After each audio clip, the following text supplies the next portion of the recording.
नमस्कार दोस्तों, विद्या hub channel में आपका स्वागत है। और आज के इस वीडियो में हम लोग देखने वाले हैं एक्सरसाइज 10.1 है और ये चैप्टर एक्चुअल में है 10 और चैप्टर का नाम है वेक्टर अलजेब्रा। ये क्लास 12 का मैथ एनसीईआरटी सॉल्यूशंस है। तो जैसा कि हमने पिछले वीडियो में बहुत सारे एक्सरसाइज का सॉल्यूशन देख रखा है, यदि आप हमारे चैनल पर न्यू हैं तो सबसे पहले तो आप मेरे चैनल को सब्सक्राइब कर लीजिए और साथ ही साथ मैंने डिस्क्रिप्शन बॉक्स और आई कार्ड बटन पर लिंक दे रखा है, वहां से उन सारे वीडियो का कंसेप्ट आप क्लास 12 से रिलेटेड जो है वो आप देख लीजिए। तो आपके लिए यहाँ पर जो कंसेप्ट मैं दूंगा वो समझना काफी ही बेहतर हो जाएगा। हाँ, तो जैसा कि मैं बताता हूं कि जब भी मैं क्वेश्चंस बताता हूं वहीं पर मैं उसका कंसेप्ट दे देता हूं। और ये तो स्केलर वेक्टर यानी कि वेक्टर चैप्टर है, तो आई होप कि आप लोग 11th क्लास में वेक्टर चैप्टर जो है फिजिक्स में बहुत ही अच्छे से जान गए होंगे। बस उसका जो है ना फर्स्ट एक्सरसाइज की बात यानी कि 10.1 की बात किया जाए तो इसमें बस क्या है ना कि थोड़ा बहुत उसका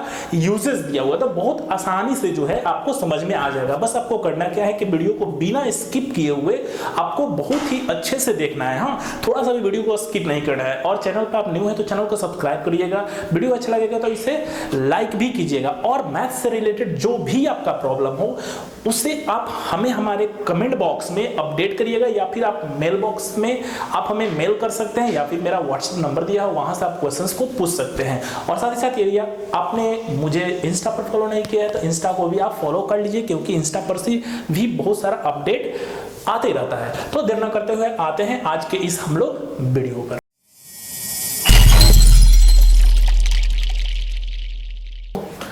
हम लोग देखते हैं क्वेश्चंस को। ये वेक्टर अलजेब्रा है, तो सबसे पहले हम लोग समझेंगे वेक्टर अलजेब्रा है तो कि ये वेक्टर क्या होता है और स्केलर होता है। आई होप कि आप लोग ऑलरेडी 11th क्लास से ही स्केलर और वेक्टर के बारे में बहुत ही डिटेल में जानते होंगे, बट यहाँ पर एक लाइन शॉर्ट में हम लोग जान लेते हैं कि क्या है। वेक्टर और directed line segment is called a vector, it has a magnitude and direction.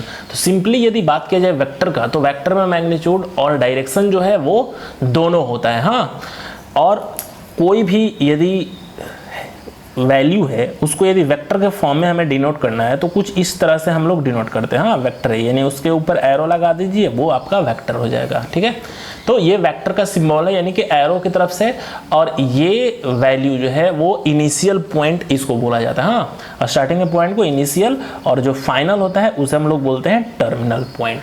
ठीक है, नेक्स्ट स्केलर की बात किया जाए तो इट हैज़ ओनली मैग्नीट्यूड। ठीक है, यानी कि वेक्टर में मैग्नीट्यूड और डायरेक्शन दोनों होता है, बट स्केलर में ओनली मैग्नीट्यूड होता है। इफ ए, हाँ, यदि कोई vector a is equal to value हो ए आई कैप, इसको कैप या वेक्टर बोल सकते हैं, प्लस बी जे कैप या vector plus c k cap, then magnitude की बात की यदि कोई वेक्टर इस तरह से दिया रहे और उसकी मैग्नीट्यूड की बात किया जाए तो मैग्नीट्यूड को हम लोग under root A square plus B square plus C square के फॉर्मूले से हम लोग फाइंड आउट कर सकते हैं। ठीक है, तो स्केलर और वेक्टर हम लोग जान लिए। अब हम लोग आते हैं यहाँ पर क्वेश्चंस के ऊपर।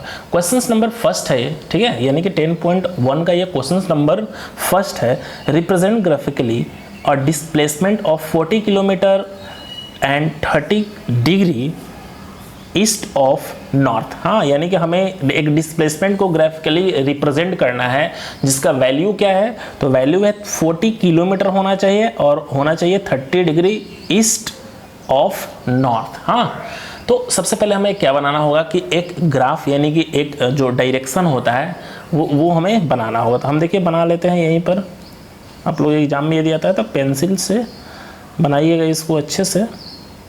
ठीक है, तो हमने एक ये बना लिया ग्राफ। ठीक है, अब इसका हम लोग नेम दे देते हैं। तो सबको को पता है कि ये अप नॉर्थ होता है, ये डाउन साउथ होता है, राइट में ईस्ट होता है और लेफ्ट में वेस्ट होता है। ठीक है, ये बना लिया हम लोग। अब हमें क्या चाहिए अभी, तो 30 डिग्री ईस्ट ऑफ नॉर्थ, यानी कि ये नॉर्थ है, इसका 30 डिग्री ईस्ट की तरफ होना चाहिए। यानी कि ये नॉर्थ जो है ये एन है, देखिएगा, तो नॉर्थ यानी ईस्ट की तरफ चाहिए 30 डिग्री। तो 30 डिग्री आपको यहाँ पर मेजर करना है, और मेजर करके यानी कि हम एक एज्यूम कर रहे हैं कि ये जो एंगल हमारा आ रहा है वो 30 डिग्री का है। ठीक है, ये हमारा 30 डिग्री यानी कि ये जो एंगल बना ये 30 डिग्री बना देखिए लिख देते हैं हम यहाँ पर 30 डिग्री, और ये किस तरफ है भाई, तो ये है ईस्ट की तरफ, यानी कि नॉर्थ से ये ईस्ट की तरफ है। इसका नाम देते हैं, ये ओरिजिन है, और इसका नाम रख देते हैं पी। ठीक है, तो कहने का मतलब कि ये हमारा ओपी जो है यही हमारा 40 डिग्री की 40 किलोमीटर, हाँ, यानी कि ओ से पी के डिस्टेंस है वो 40 किलोमीटर है, और वो 30 डिग्री ऑफ नॉर्थ से ईस्ट की तरफ है। ठीक है, नेक्स्ट सेकंड नंबर क्वेश्चन है क्लासीफाई।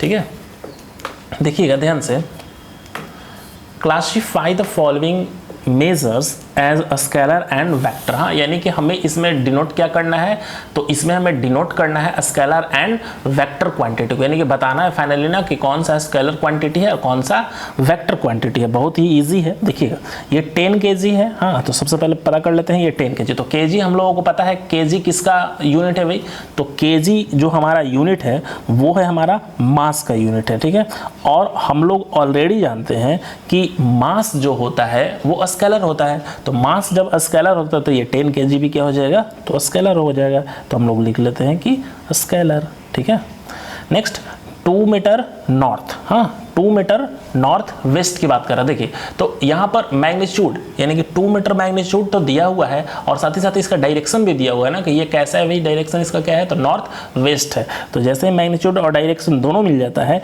इट मीन्स कि हम लोग बोल सकते हैं कि वो क्या है, तो वेक्टर है। Okay, now next question 40 degree. Okay, only 40 degree की बात कर रहा है, तो इसमें केवल मैग्नीट्यूड है, और already we know that angle is the scalar quantity. It means कि एंगल जो होता है ना वो स्केलर क्वांटिटी है, और यहाँ पर 40 डिग्री, ये डिग्री क्या है भाई, तो एंगल है। It means this is the scalar quantity.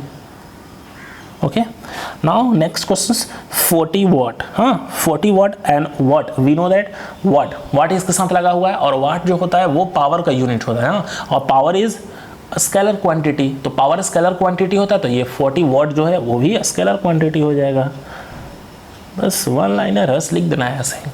Next reason देना होता तब हम लोग यहाँ पर रीजन दे सकते थे कि what is the scalar quantity, so 40 watt is the so scalar quantity. Now next 10 to the power -19 coulomb. हाँ, ये इस वैल्यू की यदि बात की जाए तो इसमें हम लोग क्या देख रहे हैं कि केवल मैग्नीट्यूड दिया हुआ है, इसमें कोई किसी भी तरह का कोई डायरेक्शन नहीं, तो केवल मैग्नीट्यूड दिया हुआ है, इट मींस कि ये भी स्केलर हो जाएगा। ओके, नाउ नेक्स्ट 20 मीटर, देखिएगा ध्यान से, 20 metre per second square, and this is the unit of, metre per second square is the unit of acceleration. हाँ, ये एक्सेलरेशन का स्क्वायर यूनिट है। तो सिंपल सा बात है, ये मैग्नीट्यूड तो दिया ही दिया है, और ये एक्सेलरेशन की यदि बात किया जाए तो वो ऑलरेडी वेक्टर क्वांटिटी है। सो 20 metre per second square is also vector quantity, and that's all. I hope कि ये कंसेप्ट पता चल रहा हुआ है, मतलब सॉल्यूशन है तो इजी बहुत ही, ऑलरेडी आप लोग जानते भी हैं।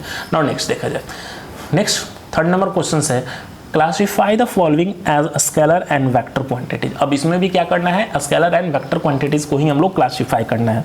तो देखते हैं हम लोग, फटाफट देख लेते हैं, बहुत इजी, ये भी इजी क्वेश्चन है और आप लोगों को पता भी होगा। तो टाइम पीरियड, हाँ टाइम पीरियड की बात कर रहा है, तो टाइम पीरियड जो इसमें केवल क्या है, तो मैग्नीट्यूड है, किसी भी तरह का कोई डायरेक्शन टाइम पीरियड में नहीं होता है। सो ये क्या हो जाएगा भाई, तो ये हो जाएगा स्केलर क्वांटिटी। Okay, scalar. अब डिस्टेंस की बात किया जाए तो डिस्टेंस में हम लोग क्या देख रहे हैं भाई, तो डिस्टेंस जो है उसमें केवल मैग्नीट्यूड है, किसी भी तरह का कोई डायरेक्शन, देखिए डिस्टेंस तो है बट डायरेक्शन कोई नहीं है, तो कोई नहीं है, इट मीन्स कि ये भी स्केलर क्वांटिटी हो गया। नाउ नेक्स्ट फोर्स की बात किया जाए तो फोर्स जो है इसमें दोनों होता है, यानी कि ये मैग्नीट्यूड भी होता है एंड डायरेक्शन भी होता है। So this is the vector quantity. Velocity सबको को पता है कि वेलोसिटी जो होता है वो वेक्टर क्वांटिटी ही होता है, सॉरी वेक्टर। ठीक है, अब नेक्स्ट बात किया जाए वर्क डन। हाँ, वर्क डन की बात किया जाए तो वर्क डन जो है वो केवल मैग्नीट्यूड होता है। हाँ, इसमें किसी भी तरह का कोई डायरेक्शन नहीं होता है, तो नहीं होता है, तो ये सिंपल सा हो गया स्केलर। तो आई होप कि ये भी क्वेश्चन नंबर 3 भी आपको अच्छे से समझ में आया होगा। क्वेश्चन नंबर 4 की बात किया जाए, इन फिगर और square identity the following vector. हाँ, यहाँ पर एक स्क्वायर फॉर्म में एक फिगर दिया हुआ है। अब यहाँ पर कुछ चीज़ें जो है हमें फाइंड आउट करना है। तो सबसे पहली बात कि हमें क्या करना है, को इनिशियल। हाँ, को इनिशियल पता करना है। अब देखिए को इनिशियल का हमने यहाँ पर ऑलरेडी फॉर्मूला लिख रखा है, two vectors which have the same initial point, यानी कि जिसका सेम इनिशियल पॉइंट हो उसे हम लोग क्या बोलते हैं, को इनिशियल। हाँ, तब इसमें हम लोग ढूंढेंगे कि को इनिशियल कहाँ से होते हैं, इनिशियल पॉइंट में मत। देखिए तो यहाँ पर हम लोग देख क्या रहे हैं कि ये देखिए दोनों एक दूसरे से टच है। तो यहाँ से ये गया है ए और यहाँ से गया है डी, ठीक है, और कोई नहीं है। देखिए ये तो दोनों का ये टर्मिनल पॉइंट मिल रहा है, इसका टर्मिनल इसका इनिशियल मिल रहा है। इट मीन्स कि ए और डी ही जो है वही हमारा इनिशियल है। तो यहाँ पर लिख देंगे ए एंड डी आर को इनिशियल, ठीक है। नेक्स्ट इक्वल की बात किया जाए तो इक्वल हम लोग कब बोलेंगे, when two vectors have the same magnitude and direction, ठीक है, यानी कि दो वेक्टर का मैग्नीट्यूड और डायरेक्शन जब सेम रहता है तब उस कंडीशन में हम लोग बोलते हैं कि वो क्या है भाई, तो वो इक्वल है। तो यहाँ पर हम लोग देख रहे क्या रहे हैं कि देखिए ये बी का डायरेक्शन और ये डी का डायरेक्शन, ठीक है, दोनों का सेम है और मैग्नीट्यूड भी दोनों का सेम ही है।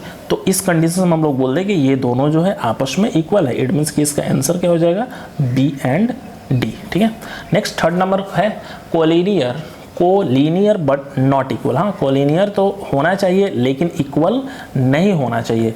और कोलिनियर कब हम लोग बोलेंगे, तो टू और मोर, ठीक है, two or more non zero vector are said to be collinear if there are parallel to the same line. हाँ, कोलिनियर किस कंडीशन में बोलेंगे कि टू वेक्टर जो है, हाँ, वो दोनों पैरेलल होना चाहिए। हाँ, तो देखते हैं हम लोग, लेकिन इक्वल नहीं होना चाहिए। हाँ, ये भी ध्यान रखना है। तो देखिए तो ए यदि हम लोग देख रहे हैं तो ए जो है वो सी के पैरेलल है। हाँ, पैरेलल है, यानी कि पैरेलल है, तो ये हमारा क्या हो जाएगा, कोलिनियर है। अब सेम यानी कि नॉट इक्वल, तो नॉट इक्वल कैसे नहीं है, तो इसका डायरेक्शन देखिए राइट साइड में है और इसका डायरेक्शन लेफ्ट साइड में है। बट आप बात करेंगे कि ये भी है, तो देखिए डी का डायरेक्शन और बी का डायरेक्शन दोनों सेम है, तो ये नॉट इक्वल होना चाहिए ना, बट ये तो इक्वल हो जाएगा।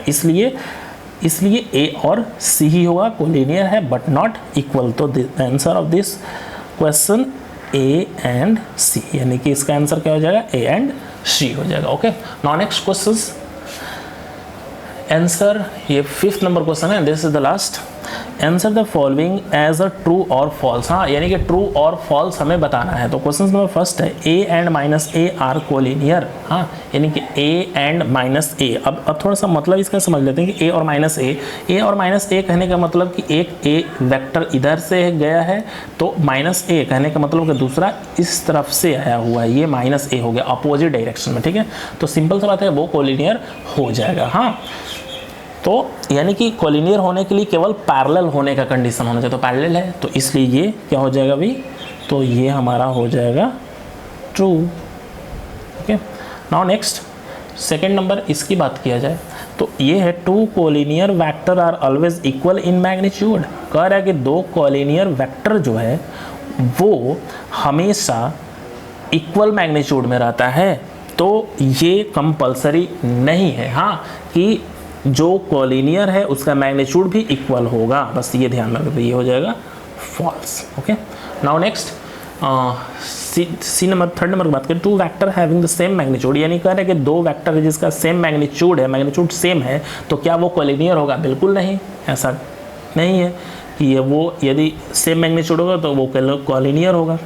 ठीक है, next two collinear vectors having the same magnitude, कह रहे हैं कि दो कोलिनियर वेक्टर है उसका सेम मैग्नीट्यूड है आर इक्वल, तो वो दोनों इक्वल होगा आपस में? बिल्कुल नहीं होगा, क्योंकि कोलिनियर होने के लिए मैग्नीट्यूड और डायरेक्शन दोनों का सेम होना चाहिए, यानी कि पैरेलल होना चाहिए। उसी कंडीशन में हम लोग कहेंगे कि वो इक्वल है, अदरवाइज वो इक्वल बिल्कुल ही नहीं है। तो ये भी क्या हो जाएगा हमारा फॉल्स। हाँ, तो इस तरह से हमने इस एक्सरसाइज का, बहुत ही छोटा एक्सरसाइज था 10.1, हमने बता दिया। वीडियो कैसा लगा हमें बताइएगा हमारे कमेंट बॉक्स में, और इंस्टा पर हमें फॉलो नहीं किया तो वहाँ भी फॉलो कर लीजिए, चैनल पर न्यू है तो सब्सक्राइब कर लीजिए, और वीडियो अच्छा लगे तो लाइक कीजिएगा, अच्छा नहीं लगे तो डिसलाइक कीजिएगा, और इसे अपने ग्रुप में भी शेयर कीजिए। इस तरह से मिलेगा हम लोग नेक्स्ट वीडियो में नेक्स्ट कंसेप्ट के साथ। तब तक के लिए गुड लक, बाय बाय।